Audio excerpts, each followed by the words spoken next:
fiz a algema, saí para um lado, finalizo com a chave de braço. Quem é a manobra número 2? Qual que é o nome? Esganamento de frente. Esganamento de frente. Segurando o pescoço, pego no braço dele, segurando para evitar uma cabeçada, aplico o soco no queixo para me livrar do esganamento. Voltei o braço, fazendo a algema, parti para a chave. Número 3. Qual que é o número 3? Nome?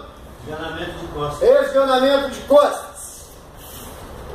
Levantei o braço para poder travar a mão dele. Vou girar lá para as costas para me livrar do esganamento. Voltei dando uma joelhada no estômago. Próximo.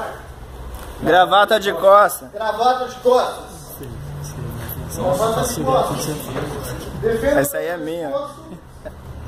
Aplicando a cotovelada para trás. Coloquei a mão por dentro do braço. Passei para trás.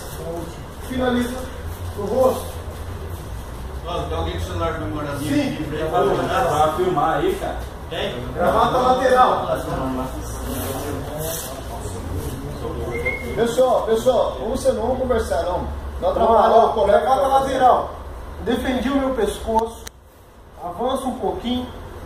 Apliquei um soco. Termino de passar para trás. Finaliza na altura do rosto. Número 6. Gravata de frente. Gravata de frente. Defendi o meu pescoço, pegada cruzada no braço dele. Uma mão que está livre, bate por baixo, entra no cotovelo cruzado. Pisei a perna lá atrás, passei para as costas.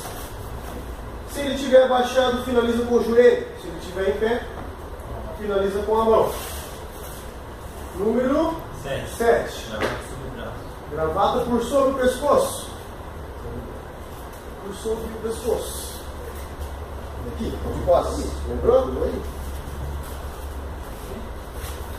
Vamos lá. Estou preso com as duas mãos. Difícil acesso aqui. Vou buscar um dos dedos. Torci. Cotovelada para trás. Só. Manobra 8. Agarramento de frente por cima dos braços. Uma mão sempre por cima, outra por baixo. Afastou. Deu uma joelhada por baixo. A mão que está por baixo. Jogo lá no ombro contrário. A mão que está livre no cotovelo. Dou um passo para trás, fazendo ele se abaixar.